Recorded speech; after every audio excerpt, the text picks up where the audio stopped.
तो हिप्नोसिस के बारे में मैं थोड़ा जानना चाहूँगा। मैं खुद क्यूरियस हूँ, जितना मैंने हिप्नोसिस देखा समझा, मैं देखता हूँ कि वो एक डायल से सामने करते हैं एंड लोग उस स्टेट में चले जाते हैं और वो कुछ भी कर लेते हैं।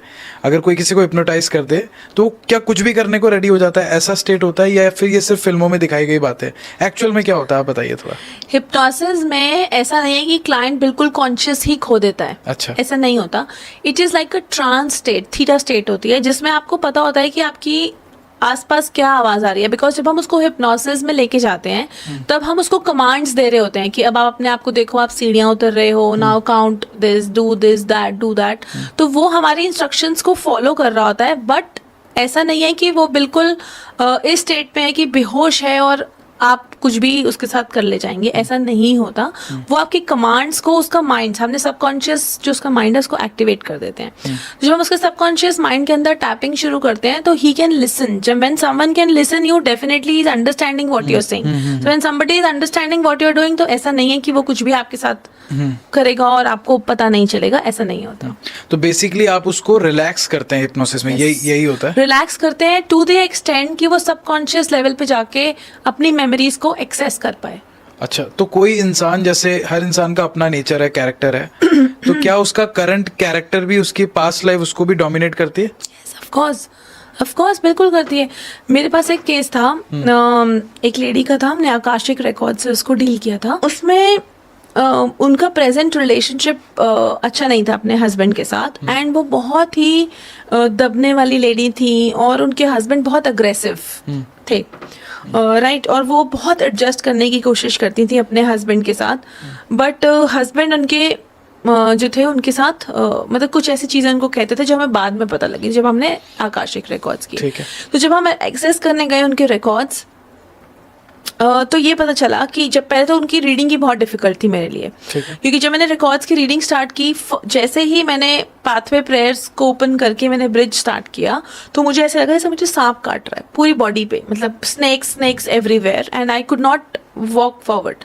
तो फर्स्ट स्टेप में तो I had to come back. That was something जो एक पहली बार हुआ था इतने साल की रीडिंग के बाद। जब सेकेंड टाइम मैंने दोबारा उनके रिकॉर्ड्स में गई तो मैंने ये देखा, there was a role reversal one, कि जो इस जन्म में वाइफ थी वो वहां पे हस्बैंड थे, एंड जो हस्बैंड थे वो वहां पे वाइफ थी। तो इस जन्म में कैसा था कि वाइफ बहुत दबी हुई थी और हस्बैंड बहुत अग्रेसिव थे, राइट। अब पास्ट बर्थ में क्या हुआ था, जो हमने आकाशा में देखा मैंने, कि वो जो लेडी थी जो यहाँ पे बहुत सबमिसिव थी, वहां पे वो सपेरा, she was a snake charmer. अच्छा। और उनके पास बहुत सारे स्नेक्स थे, and that man had an affair with someone else, but वो इस लेडी को कुछ कह नहीं पाता था।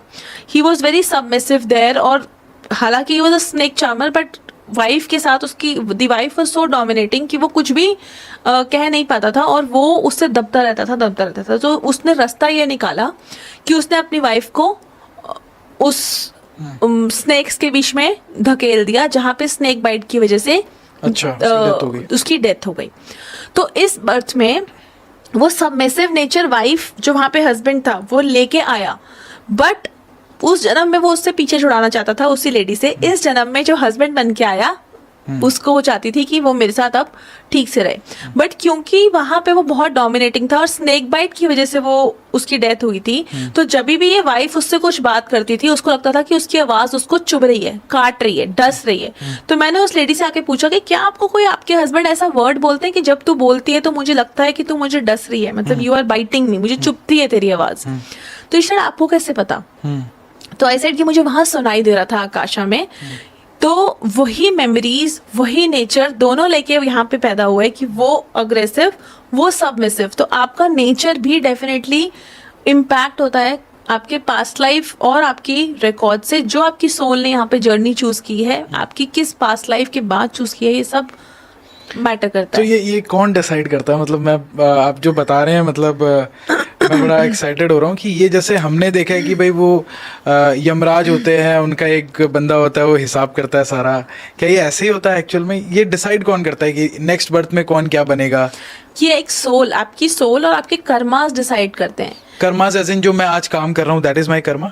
यस ऑफ कोर्स, जो आप आज काम कर रहे हैं वो आपके फ्यूचर बन रहा है. आज आप पैसा कमा रहे हैं तो तभी तो आप फ्यूचर में घर लेंगे. ठीक है. आज आप काम करने का एक्शन करेंगे तो अगर आज आपके बच्चे पढ़ेंगे, ठीक है, पढ़ने का कर्मा करेंगे तभी तो वो आगे जाके डॉक्टर बनेंगे या डिजाइनर बनेंगे या कुछ एक पाथ चूज करेंगे. अगर आज वो पढ़ेंगे ही नहीं, इफ दे आर अनएजुकेटेड, तो वो कल कुछ बन पाएंगे?